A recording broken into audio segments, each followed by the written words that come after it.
Hello and welcome guys, I am Hrithik Raj and you are watching the E square science. तो guys आज हम लोग पढ़ने वाले हैं सीबीएसई क्लास 10th केमिस्ट्री का chapter number 1 that is acid bases and salt का point number 3 that is chemical properties of acids and basis.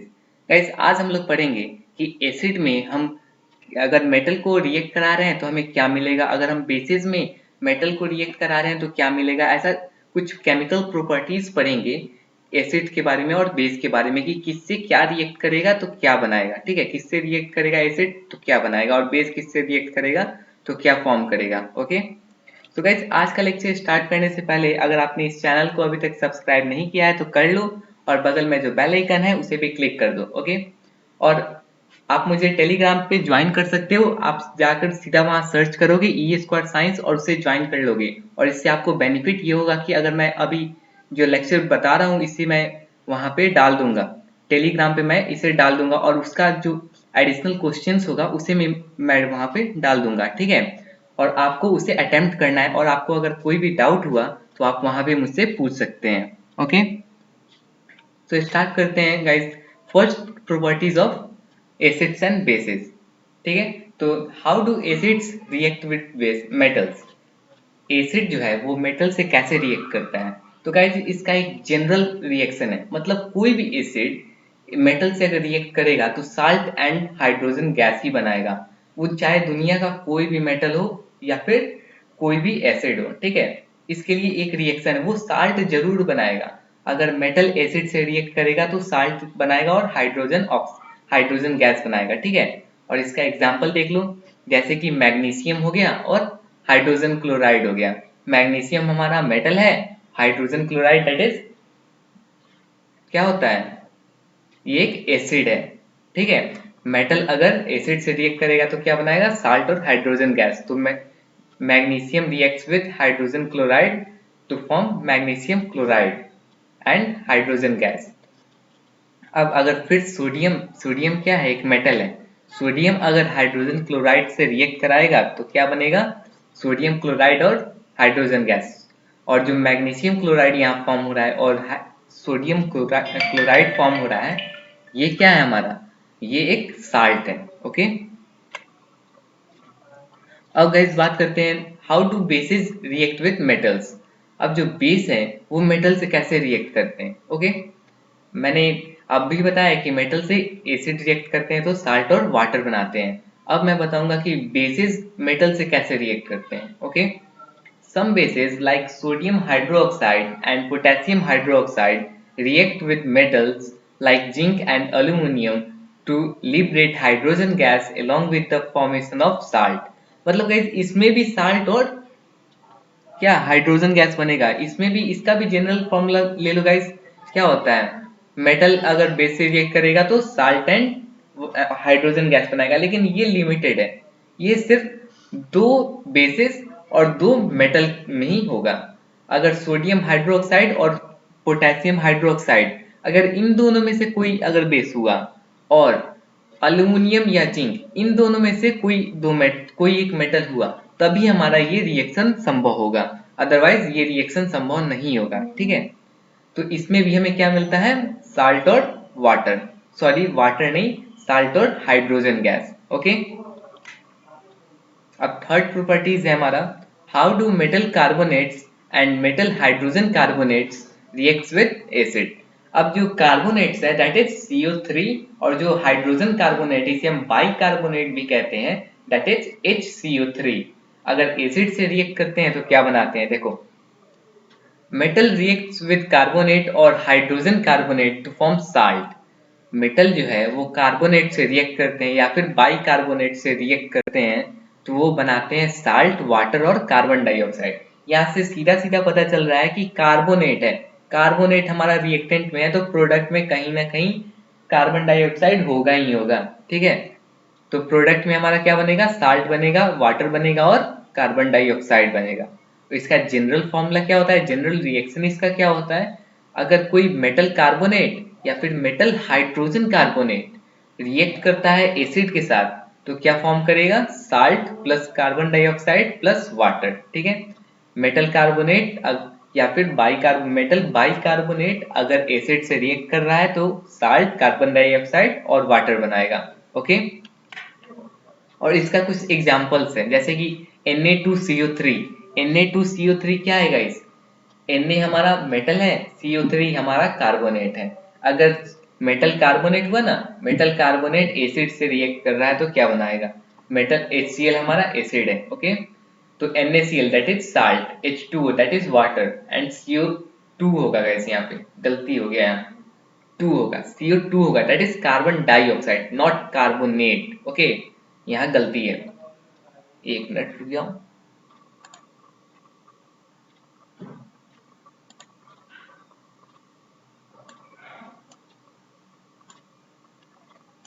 यहाँ 2 होगा गाइस और यहाँ भी 2 होगा। ओके, देखो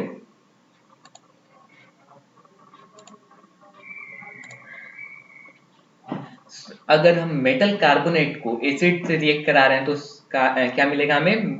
salt plus water plus carbon dioxide. ठीक है, तो NaCl that is salt, H2O that is water and CO2 that is carbon dioxide. अब एक और एग्जांपल लेते हैं, एक और एग्जांपल अच्छे से समझते हैं एकदम। अगर जिंक कार्बोनेट अगर फिर से एसिड से रिएक्ट कर रहा है, अब इस पर मैंने सल्फ्यूरिक एसिड ले लिया, that is the king of acid guys. Okay, zinc carbonate अगर सल्फ्यूरिक एसिड से रिएक्ट करेगा तो क्या बनाएगा? Zinc sulphate that is commonly known as salt and hydrogen oxide that is water and carbon dioxide. Okay, अब है हमारा how do acids and bases react with each other. अब मैंने समझा कि एसिड इससे रिएक्ट करेगा ये बनाएगा, बेस इससे रिएक्ट करेगा ये बनाएगा, लेकिन अगर वो दोनों एक दूसरे से रिएक्ट करें तो क्या बनाएंगे? इस ऐसे रिएक्शन देखो, जैसे मैंने पहले आपको बताया भी हुआ होगा कि when an acid and a base solution are mixed a neutralisation reaction occur. मैंने आपको बताया था कि अगर एसिड और बेस एक दूसरे से रिएक्ट करेगा तो क्या होगा? वो कौन सा रिएक्शन होगा गाइस? न्यूट्रलाइजेशन रिएक्शन होगा। ओके, और and the products do not have characteristics of either acid और बेसिस।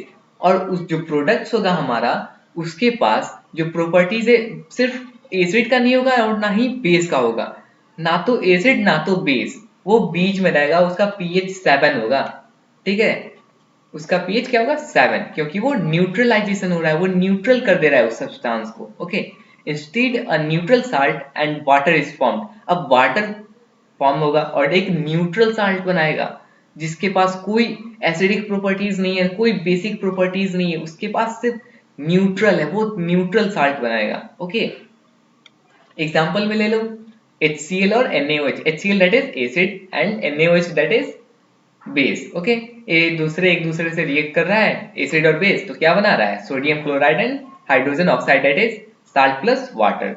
बताया था पहले, क्या एसिड अगर बेस से रिएक्ट करेगा तो क्या बनाएगा? साल्ट और वाटर। ठीक है, पिछले चैप्टर में मैंने बताया हुआ है। अब बात करते हैं reaction of metallic oxide with acid. अब मेटल तो एसिड से रिएक्ट करेगा, समझ गया। अब मेटालिक ऑक्साइड अगर एसिड से रिएक्ट कर रहा है तो वो क्या होगा? Metal oxide react with acids to give a salt and water. ये भी साल्ट एंड वाटर देगा भाई। उसमें क्या था? उसमें हमारा था साल्ट और हाइड्रोजन गैस, लेकिन इसमें क्या देगा? इसमें हमें साल्ट तो देगा लेकिन हाइड्रोजन की जगह उसमें वाटर दे देगा मेटालिक ऑक्साइड से रिएक्ट करने पे। ठीक है, metal replaces hydrogen and products form are salt and water. अब गाइस एसिड में क्या होता है? मैंने डिस्प्लेसमेंट रिएक्शन आपको बताया होगा कि डिस्प्लेसमेंट रिएक्शन में क्या होता है? सामने वाला जो आगे का बंदा है उसे हटा दिया जाता है। ठीक है, जो प्लस साइन है उसे हटा दिया जाता है और खुद जाकर ज्वाइन हो जाता है। ठीक है, लेकिन यहाँ पे डबल डिस्प्लेसमेंट होगा, आयन का एक्सचेंजेस होगा। ठीक है, फर्स्ट वाला क्या होगा? किसके साथ जाएगा? लास्ट वाले के साथ, और सेकेंड वाला फर्स्ट कंपाउंड का सेकेंड कंपाउंड के फर्स्ट के साथ कॉम्बिनेशन करेगा। ठीक है, तो जो सेकंड वाला है मेटल है वो क्या करेगा? हाइड्रोजन को रिप्लेस कर देगा और क्या फॉर्म करेगा? साल्ट और वाटर। ठीक है, इसका एक जनरल रिएक्शन होता है जो कि सारे मेटालिक ऑक्साइड प्लस एसिड पे लागू होता है। ठीक है, जैसे कि मेटल ऑक्साइड अगर एसिड से रिएक्ट करेगा तो क्या बनाएगा? बताया अभी भाई, साल्ट और वाटर बनाएगा। ठीक है, एग्जाम्पल दे दो, देख लो इसका। अगर calcium oxide that is metallic oxide, ठीक है। HCl that is acid, react कर रहा है, क्या बना रहा है भाई, CaCl2 that is salt and H2O that is water, ठीक है। फिर से देखो एक और एग्जांपल, अच्छे से एकदम समझो। जिंक ऑक्साइड रिएक्ट कर रहा है किसके साथ, हाइड्रोजन क्लोराइड, फिर से हाइड्रोजन क्लोराइड भाई, कोई तो और एग्जांपल नेक्स्ट में है भाई। जिंक क्लोराइड बनाएगा दैट इज क्या है, साल्ट, फिर वाटर H2O। अब इसमें भाई एसिड को मैंने चेंज कर दिया, ठीक है। जिंक ऑक्साइड अगर sulphuric acid that is H2SO4 से रिएक्ट करेगा तो क्या बनाएगा, zinc sulphate and hydrogen oxide, okay. अब बात करते हैं reaction of non metallic oxide with bases की। अब मेटालिक ऑक्साइड से बेस एसिड रिएक्ट करता है, लेकिन नॉन मेटालिक ऑक्साइड से बेस रिएक्ट करता है, ठीक है। ये याद रखना, मेटालिक ऑक्साइड से एसिड रिएक्ट करता है और नॉन मेटालिक ऑक्साइड से बेस रिएक्ट करता है, okay. The non metallic oxides are acidic और न्यूट्रल इन नेचर। अब जो नॉन मेटालिक ऑक्साइड होते हैं वो क्या होते हैं, वो या तो क्या होंगे, एसिडिक होंगे या फिर न्यूट्रल होंगे, ठीक है। वो बेस नहीं होना चाहिए क्योंकि वो बेस से ही ना रिएक्ट कर रहे हैं, इसीलिए वो बेस नहीं होंगे।